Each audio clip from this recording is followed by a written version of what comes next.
నేను ఒక సైకాలజీ టీచర్గా మీతో కొన్ని విషయాలు పంచుకోవాలి.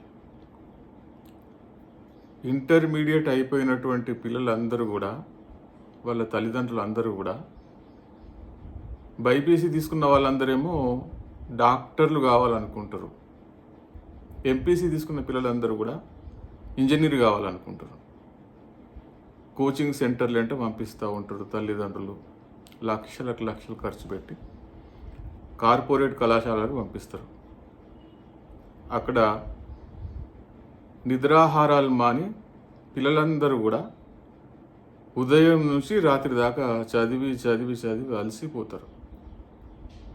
ఎంట్రన్స్ రాసిన తర్వాత, రిజల్ట్ వచ్చిన తర్వాత కొంతమంది ఏమో సీట్లు సాధించి హ్యాపీగా ఉంటే, కొంతమంది తల్లిదండ్రులు వాళ్ళ పిల్లలు సీట్లు సాధించలేక ఇబ్బంది పడుతూ ఉంటారు. 10 మందికి చెప్తూ ఉంటారు, నా కొడుక్కి మంచి ర్యాంక్ రాలేదు, సీట్ రాలేదు అనేటటువంటి బాధలు పడుతూ ఉంటారు.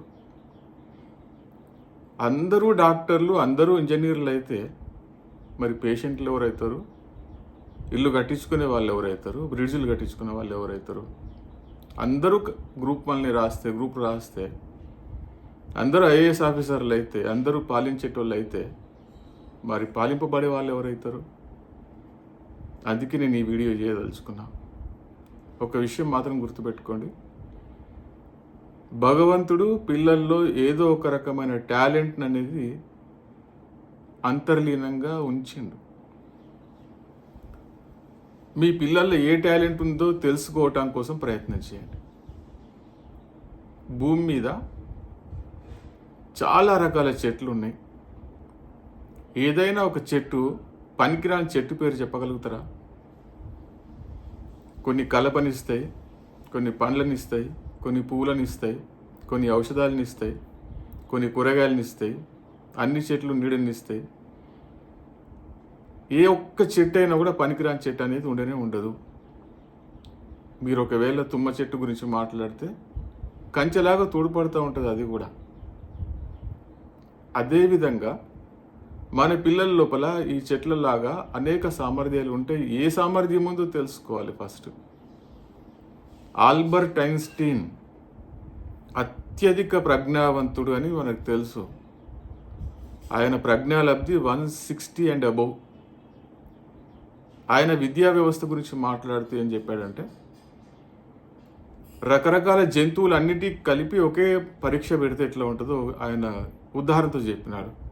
ఒక గుర్రము, ఒక ఏనుగు, ఒక కుక్క, ఒక చేప, ఒక కోతి, ఒక పావురము, వీటన్నిటికి కలిపి ఒక పరీక్ష పెట్టండి. ఏంటంటే ఎవరు ముందుగా చెట్టు ఎక్కుతారో చూద్దామని అనుకున్నాడు. కష్టపడి కోతి ఎక్కింది, తర్వాత పక్షి ఎక్కింది, గుర్రం ఎక్కలేకపోయింది, తర్వాత ప్రయత్నం చేసిన ఏను ఎక్కలేకపోయింది, ఇంకా చేప మాత్రం అసలు ఎక్కలేకపోయింది. రిజల్ట్ ఏంటిది? వీళ్ళందరూ ఫెయిల్. చేప ఫెయిల్ అయింది, తర్వాత గుర్రం ఫెయిల్ అయింది, తర్వాత ఏనుగు ఫెయిల్ అయింది. ఒకవేళ ఇదే రిజల్ట్ కరెక్ట్ అనుకున్నట్టయితే చేప, ఏనుగు, గుర్రము జీవితాంతం మేము పనికిరాని వాళ్ళమని అనుకుంటారు. కుక్క కూడా అట్లాగే అనుకుంటుంది. కోతి మరియు పక్షి మాత్రమే పాస్ అయితే మిగతా వాళ్ళంతా ఫెయిల్ అయినట్టు లెక్క. ఇది ఎంతవరకు సమంజసము? ఒకవేళ ఇదే పోటీ, ఇదే పరీక్ష నీళ్ళలో ఈదేటటువంటి పరీక్ష అయితే చేప ఫస్ట్ క్లాస్ వస్తుంది కదా. ఇదే పోటీ పరిగెత్తడంలో పెడితే గుర్రం ఫస్ట్ క్లాస్ వస్తుంది కదా. కానీ మన విద్యా వ్యవస్థ లోపల అందరికీ, ఎలాంటి టాలెంట్ ఉన్నటువంటి పిల్లలందరికీ కూడా, అందరికైనా కూడా ఒకే రకమైన పరీక్ష నిర్వహిస్తున్నారు.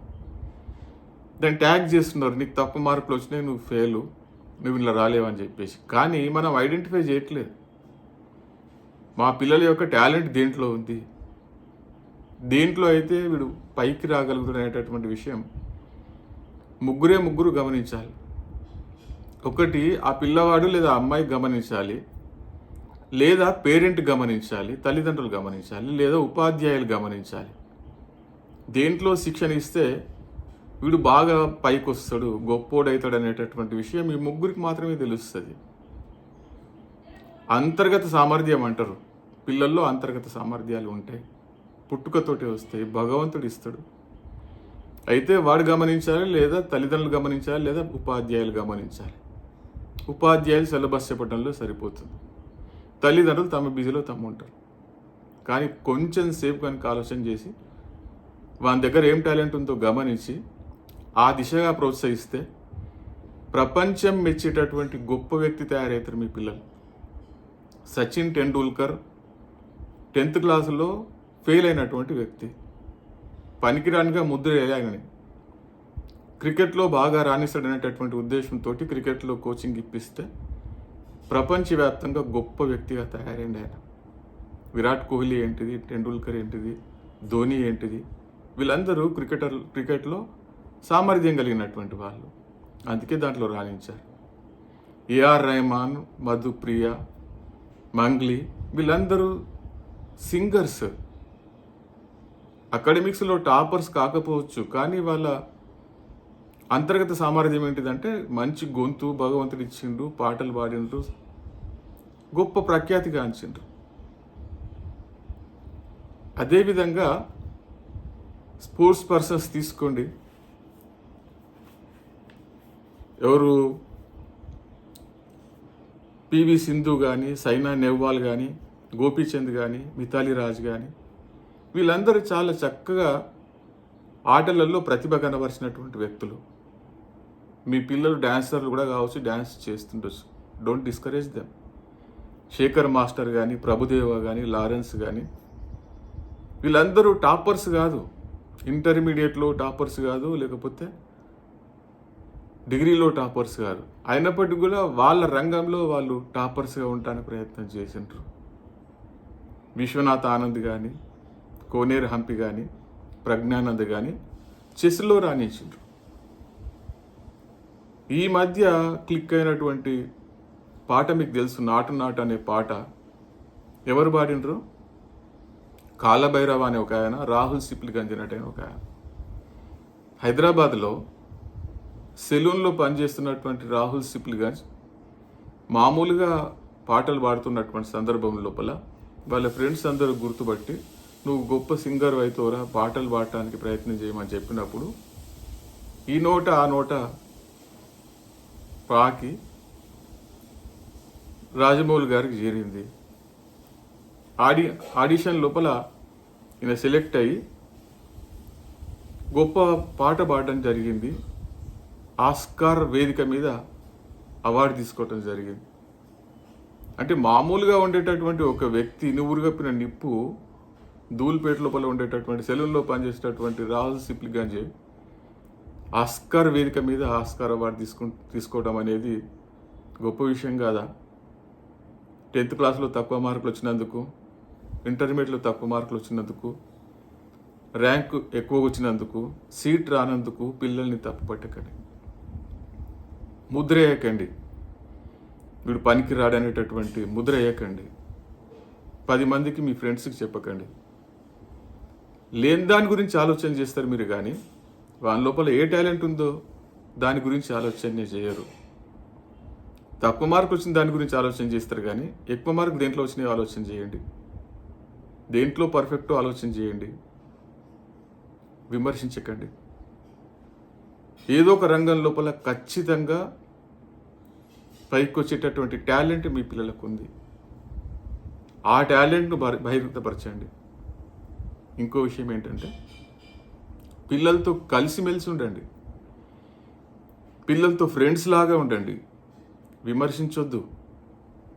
వాడికి ఆ రంగంలో ప్రావీణ్యత లేదు కాబట్టి ఆ రంగంలో వెనుకబడిపోవచ్చు. అందరూ అకాడమిషియన్స్ అయినట్టయితే ఇంకా వేరే వేరే రంగం లోపల ఎవరు పైకి వస్తారు? అందుకే లేని దాని గురించి ఆలోచన చేయొద్దు. మనిషి యొక్క తత్వమే అట్లా, ఉన్నదాన్ని ఉపేక్షిస్తారు, లేని దాన్ని ఆపేక్షిస్తారు. చదువు రానంత మాత్రాన పైకి రానటువంటి వ్యక్తులు ఎవరన్నా వెనుకబడిపోయినరా? చాలామంది ఉన్నారుగా పైకి వచ్చిన వ్యక్తులు. నీ కొడుకు ఒక డాక్టర్ అయితే ఆ ఊరిలో మాత్రమే తెలుసు, నీ కొడుకు ఒక ఇంజనీర్ అయితే ఆ గ్రామాల్లో మాత్రమే తెలుసు, నీ కొడుకు ఒక ఐఏఎస్ ఆఫీసర్ అయితే ఆ జిల్లాకు మాత్రమే తెలుసు.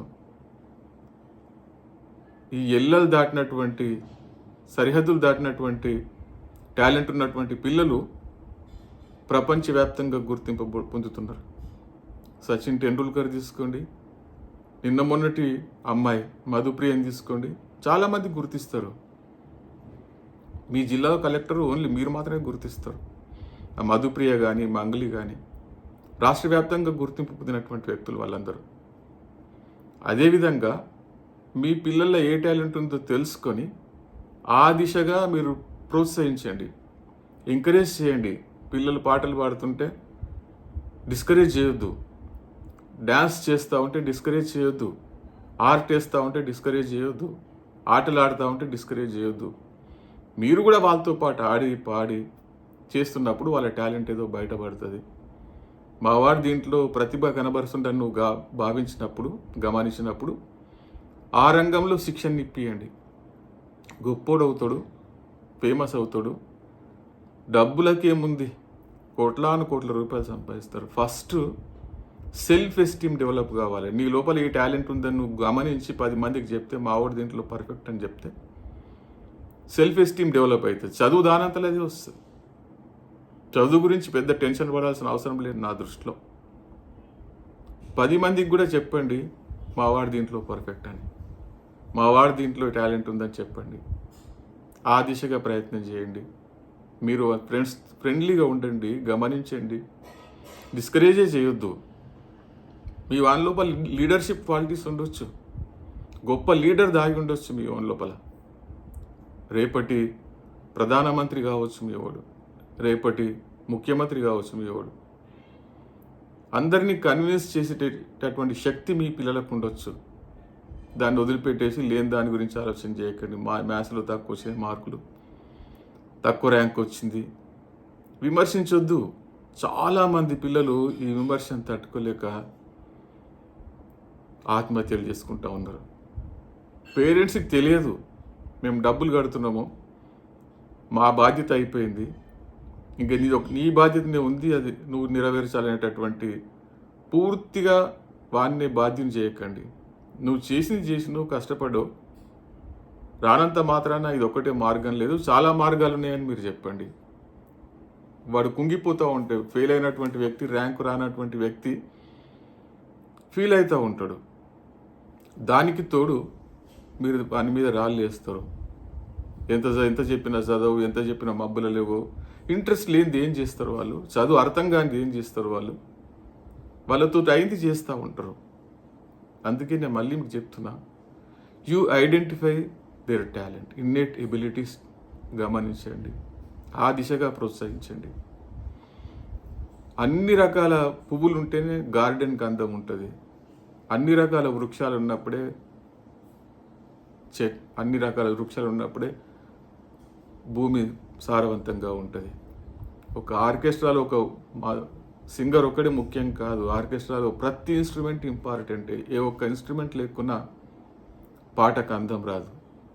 దాంట్లో మన పిల్లలు ఏ ఇన్స్ట్రుమెంటో తెలుసుకోవాలి. ఫ్లూటా, గిటారా, తబలానా, ఏదో ఒకటి తెలుసుకోవాలి. వాడు ఏ రకంగా పనికొస్తాడో, ఏ ఇన్స్ట్రుమెంటో మనం గమనిస్తే, ప్రోత్సహిస్తే సమాజంలో గొప్పోడవుతాడు, అలా డౌటే లేదు. You identify their innate abilities. Thank you.